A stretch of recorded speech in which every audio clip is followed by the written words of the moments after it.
Hello learners, welcome to my channel Enlighten Knowledge. Today we are going to discuss about the theory of cost. आज इस lecture में हम लोग cost of production explicit और implicit cost के बारे में पढ़ेंगे। तो आइए शुरू करते हैं। तो सबसे पहले आपकी चीज़ क्या है कि कॉस्ट ऑफ प्रोडक्शन होता क्या है, तभी हम लोग क्या है आगे थ्योरी ऑफ कॉस्ट के बारे में डिस्कस कर सकते हैं। अगर किसी चीज़ को प्रोड्यूस करवाना है तो प्रोडक्शन के लिए क्या होता है कि हर फर्म कुछ ना कुछ फैक्टर्स ऑफ प्रोडक्शन का यूज़ करवाती है, और जो वो फैक्टर्स ऑफ प्रोडक्शन यूज़ करवाने पर जो अमाउंट स्पेंड करती है उन्हें खरीदने पर, उसको हम लोग क्या कहते हैं, कॉस्ट ऑफ प्रोडक्शन का नाम देते हैं। The amount spend on the use of factor of production, मतलब ऐसा अमाउंट जो हम फैक्टर्स ऑफ प्रोडक्शन के यूज़ पे स्पेंड करवाते हैं उसको हम लोग कॉस्ट ऑफ प्रोडक्शन का नाम देते हैं। कॉस्ट ऑफ प्रोडक्शन मेनली किस पे डिपेंड करता है, क्वांटिटी ऑफ प्रोडक्शन पे, कि कितनी आपको क्वांटिटी प्रोड्यूस करवानी है उस पे कॉस्ट ऑफ प्रोडक्शन डिपेंड करवाती है।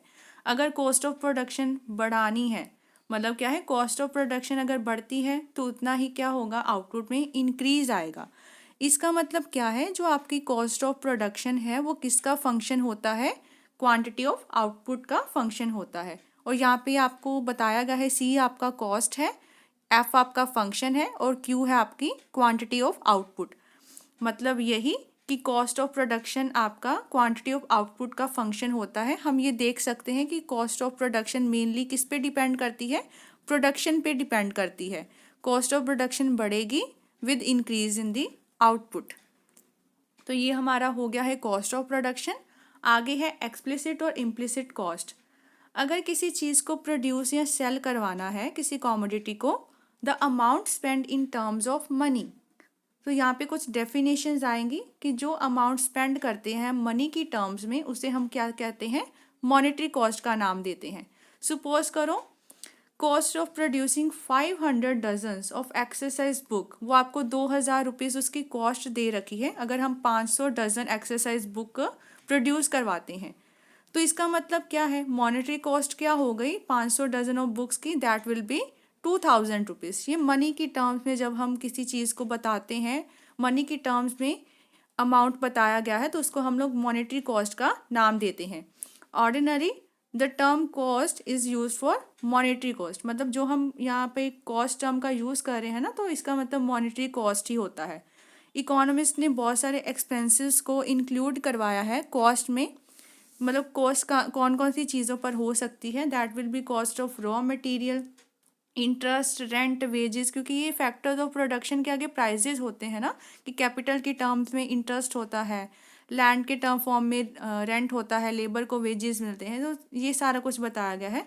आगे है कि कितना एक्सपेंसेस हम लोग लगा रहे हैं, power of electricity, depreciation cost क्या आ रही है, ये मतलब वीरिंग एंड टीयरिंग की क्या कॉस्ट है, एक्सपेंसेस, पब्लिसिटी, एडवर्टाइजमेंट में क्या कॉस्ट लग रही है, इंश्योरेंस चार्जेस, पैकिंग चार्जेस हो गया, ट्रांसपोर्ट कॉस्ट या नॉर्मल प्रॉफिट, मतलब इन सभी में ही कॉस्ट आपकी डिपेंड करती है। ये सारे का सारा चीज़ें क्या है, कॉस्ट में ही आ जाता है। नेक्स्ट कर लेते हैं, to push the sale of a commodity. इसमें हम अब एक्सप्लिसिट कॉस्ट की बात करने जा रहे हैं।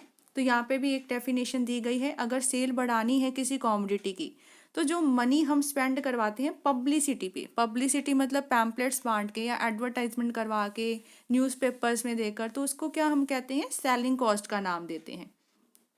आगे टोटल मनी दो तरह की होती है, एक्सप्लिसिट और इम्प्लिसिट। यहाँ पे हम एक्सप्लिसिट के बारे में बात करेंगे।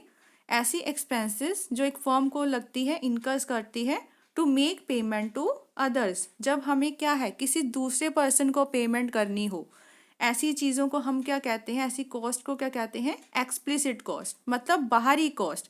जब हम अपना क्या है किसी दूसरे फर्म को पेमेंट करते हैं किसी चीज़ पर, उसे एक्सप्लिसिट कॉस्ट का नाम दिया जाता है। जैसे कि मैंने लेबर लगाए हैं अपनी फॉर्म में, तो मैं लेबर को वेजेस दे रही हूँ। जो मैं कॉस्ट रॉ मटेरियल यूज़ कर रही हूँ उस पर जो मुझे कॉस्ट पड़ रही है, या सेमी फिनिश गुड पे पड़ रही है। इंटरेस्ट कुछ मतलब मैंने लोन्स ले रखे हैं प्रोडक्शन करने के लिए, फार्म का साइज बढ़ाने के लिए, तो उस पर जो मैं इंटरेस्ट पे कर रही हूँ। डेप्रिसिएशन चार्जेस मतलब वेयरिंग एंड टीयरिंग, ये सारा कुछ, मशीन अगर ख़राब हो जाती है तो उस पर जो कॉस्ट लगती है, ये सारी की सारी एग्जांपल्स क्या होती हैं, एक्सप्लिसिट कॉस्ट की एग्जांपल हो जाती हैं। और इस कॉस्ट को हम लोग बहुत सारे आगे टर्म्स में यूज़ करते हैं, जैसे बहुत सारे इनको हम लोग एब्सोल्यूट कॉस्ट का नाम भी देते हैं, आउटले कॉस्ट का, एक्चुअल कॉस्ट का। तो ये अगर आपके आ जाता है कि एक्चुअल कॉस्ट क्या होता है तो, या आउटले कॉस्ट या एब्सोल्यूट कॉस्ट क्या होता है, तो मतलब ये एक्सप्लिसिट कॉस्ट की ही बात की जा रही है। तो आई होप आपको ये तो क्लियर हो गया होगा कि एक्सप्लिसिट कॉस्ट क्या होता है। जब हम क्या करते हैं, पेमेंट करते हैं किसी दूसरे पर्सन को या किसी दूसरी फर्म को पेमेंट की जाती है। नेक्स्ट है आपका इम्प्लिसिट कॉस्ट। तो ये क्या हो जाएगा, ये ऐसे फैक्टर्स होते हैं जो एक एंटरप्रेन्योर के खुद के रिसोर्सेज होते हैं, मतलब उसे किसी दूसरे पर्सन से लेने नहीं पड़े हैं। These are the cost of an entrepreneur own factors और रिसोर्सेज। और ये अराइज कब करती हैं, जब एक फर्म अपने खुद के रिसोर्सेज का यूज़ करती है। फॉर एग्जाम्पल उसकी खुद की लैंड है, बिल्डिंग है, या अपनी ही मशीन है, अपनी ही कैपिटल है।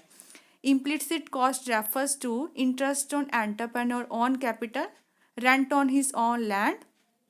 अब यहाँ पे आपको कुछ कंफ्यूजन होगी कि अगर उसकी खुद की लैंड है तो वो रेंट क्यों क्यों पे कर रहा है, या फिर इंटरेस्ट का है। तो इसका मतलब ये नहीं है।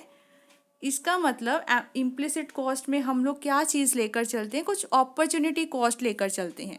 तो ये मैं आपको बता देती हूँ, इम्प्लिसिट कॉस्ट एक तरह की अपॉर्चुनिटी कॉस्ट होती है। मतलब एक पर्सन को क्या छोड़ना पड़ रहा है। देखो मेरी खुद की लैंड है, तो खुद की लैंड पे मुझे रेंट तो देना नहीं पड़ेगा। अगर मैं अपनी लैंड किसी दूसरे पर्सन को देती, रेंट पे देती, कुछ प्रोडक्शन करवाने के लिए देती, मतलब उससे मुझे फ़ायदा होता, मुझे रेंट मिलता। अपॉर्चुनिटी कॉस्ट का मतलब क्या होता है, कुछ सेक्रीफाइस करवाना।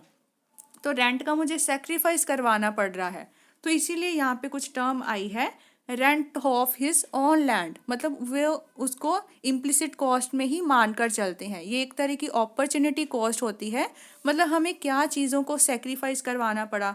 फॉर एग्जाम्पल यहाँ पे देखो बात की गई है interest on entrepreneur on capital. अगर कोई मशीन है मेरे पास, मैं उसको क्या है दूसरे पर्सन को दे देती, मतलब उसके बदले में मुझे क्या मिलता, इंटरेस्ट मिलता, मुझे फ़ायदा होता। लेकिन अब मैं वो खुद की मशीन को यूज़ करवा रही हूँ, तो मतलब मुझे कुछ सेक्रीफाइस करना पड़ा। सेक्रीफाइस किसका करना पड़ा, इंटरेस्ट का।